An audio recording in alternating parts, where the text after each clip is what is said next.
Okay. Today's commute. It's a bird, it's a plane, it's a pile of traffic cones. It's Super Duke. Yep, this is gonna be a good commute. I got a good feeling about this one. Just a quick recap on the bike. Came out in 2014, right? Yup. 1300 cc's, 1301 actually. Oh boy. Yep, I think this commute's gonna be real good. So let's get started as soon as we can. We're away. Gotta go a little bit different way to work today because I gotta pay rent. Rent's due, gotta pay the man. Real quick, right at the start, I've got kind of a funny story about the Super Duke that I heard from a KTM engineer.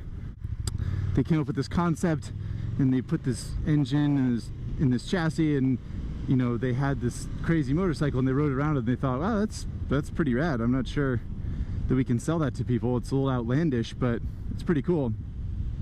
And they put this I don't know, some member of the brass on the Super Duke concept, and he rode it around and he came back and he said, that bike is insane and we have to build it.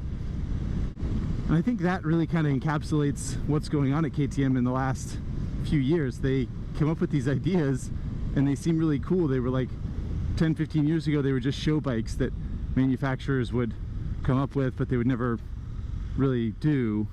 They would never really execute. But at KTM, they're doing it. They're making really cool bikes, and it takes executives at the top, I guess, I don't know, to ride a bike like that and say, that's insane and we have to build it. That's awesome.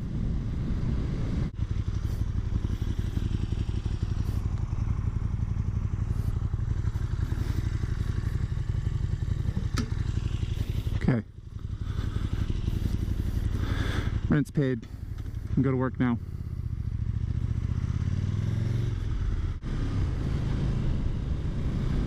Bopping along through my neighborhood, I have to say, this is one of the places where the Super Duke really shines. Yeah, it's super high performance, but one of the cool things about this bike is that it's just so docile when you want it to be. I mean, it works so well.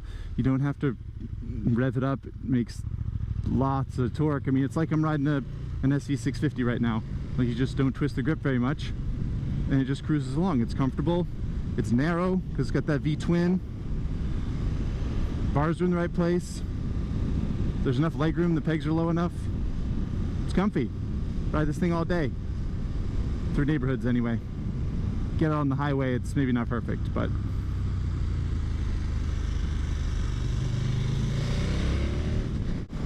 so really quick, back to this engine we were talking about before that the KTM exec rode and was like, that's insane.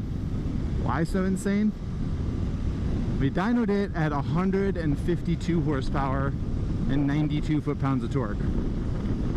And I don't really know of another engine that does that. There are engines that make lots of torque, there are engines that make lots of horsepower, but one engine that does both like that makes so much torque so low, and that it's bolted to a 470-pound motorcycle. I mean, there are bikes that make 100 and whatever foot-pounds of torque, but they also weigh 700-800 pounds. So the fact that this thing makes that much torque in a small chassis, and it feels like it is frickin' shocking. We will experiment with that when we're not next to a golf course in a neighborhood.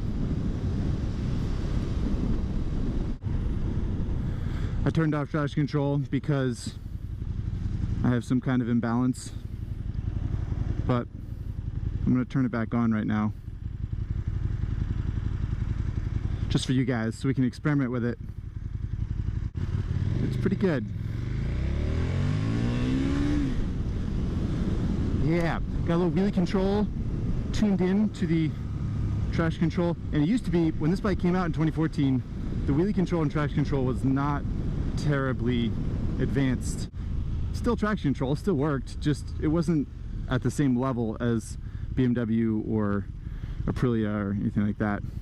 But in 2016, KTM updated it, and they updated the sensor that cycles that information, and it cycles it faster now.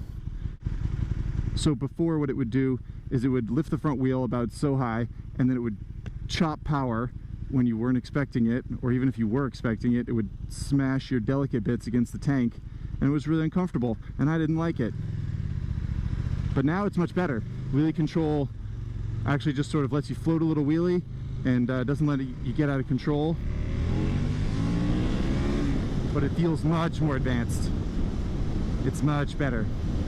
If I'm honest, I still prefer no wheelie control at all. Just because the motor is so precise, it's so easy to use, the fueling is so good. It doesn't matter, it never gets away from you. It never kind of, whoa, I wasn't expecting that. There's just power. When you twist the throttle, you get power, and that's it. Come on, man, stay in your lane on the phone, obviously, on the phone. I don't know why I would have expected anything else. If there's one other thing, negative thing I can say about the Super Duke, is that it's not the thoroughbred racing machine that, say, BMW's S1000 Single R or Aprilia Tuono. Those bikes are really freaking good on a racetrack. Like you could do pretty well at a club race. Good.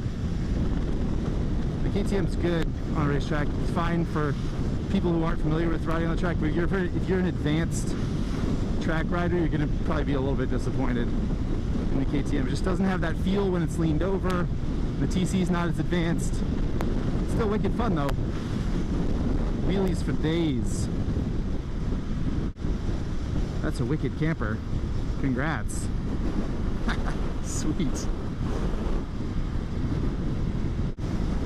I mentioned before that the Super Duke isn't very comfortable on the highway, which isn't totally fair. It's actually really good for what it is. I mean, there's no wind protection, obviously, but it's designed a little bit differently than a lot of other bikes in its class. It doesn't have the sort of high seat and like pitch forward to the bars. It kind of, you sit down below, you kind of sit down in the bike, and for that reason it's pretty comfortable. I mean, you can ride, I don't know, I've ridden all day on fast sweeping roads and it hasn't been a problem. I think that just like any bike without any wind protection, eventually you'll think, man, it'd be nice to put something on there. But I put a little one on the, I had one before, I put a little windscreen on it. I thought it looked really funny. I think the Super Duke looks funny enough as it is, frankly. Don't need to bolt more pieces of plastic to it. I think maybe one of the other reasons that the Super Duke is pretty comfortable in general around town on the freeway is that it's got good suspension. It's got WP suspension that's fully adjustable. I mean, it's got a Brembo radial pull master cylinder in the front brake. It's got honking calipers. It's got really nice components. And I mean, the Super Duke's expensive. Let's not forget that. $17,400, I think, for 2016. Which is not cheap. That's an expensive motorcycle. But I mean, you do get really high quality components and you get a quality feel as far as I'm concerned. It's nice.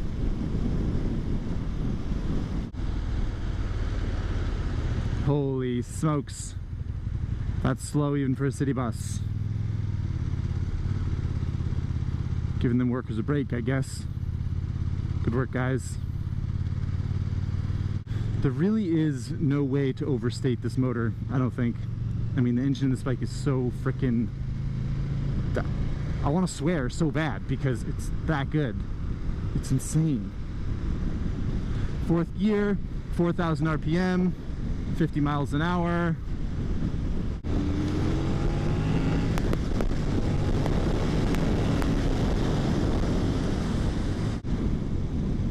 Bailing down through that off-ramp got me thinking.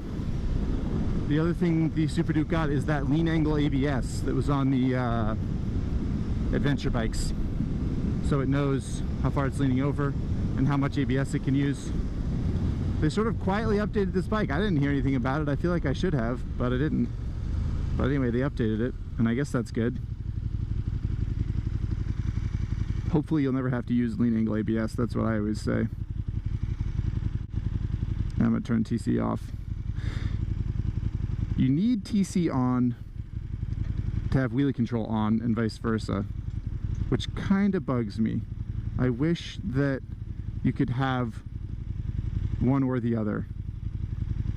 I think that would be better.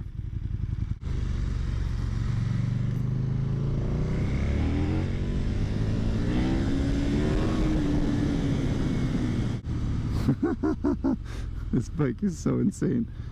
Can't believe they sell it to people.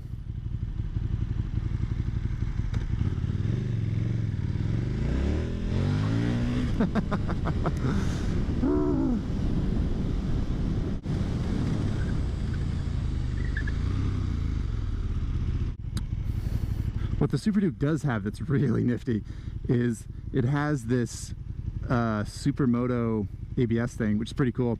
So you can go into these little menu thing here, and you can go down to ABS mode, and if you hold it down, you get a Supermoto ABS setting where the front has ABS, so you can't lock it, but the rear you can lock, which means you can back it into stoplights if that's your thing. Just so happens it is my thing. This little doohickey's pretty good too. The meter, it's time consuming. It's not my favorite system, if I'm honest, but it's pretty good. I mean, you cycle through everything. There's a little favorites page. You can decide what information you want to see. If you want to see trip 1 and coolant temperature and traction control status and air temperature, whatever, you can, there's lots of options. It's not the slickest system, but it's always intuitive. It's never confusing. It's just a little bit time consuming sometimes, which, if that's the worst thing you can say. So, quick recap. Since we're almost to the office, $17,400 is a lot for a naked bike, but does it deliver something that's basically unobtainable anywhere else in the industry? Yes, yes it does. You can get other naked bikes. There are lots of awesome naked bikes, but none feel quite like this one does. There's a real good naked bike, Aprilia Tuono. That means Aries here. I'm gonna park right next to him so we can look at them next to each other. So realistically, this is the bike that you probably get if you don't get a Super Duke. Right? Tuono sounds better than the Super Duke. Super Duke sounds pretty good. Quick to rev. Hey, there's Ari. Look at him. Must be Casual Friday, wearing shorts. Digging through the dumpster as usual too. Okay, there you have it. 2016 Super Duke. Maybe I'll see if I can ride Ari's Tuono next. That sounds like it'd be fun too. That's it for this commute. It's Africa hot out, so I'm gonna go into the air conditioning. See you guys next time.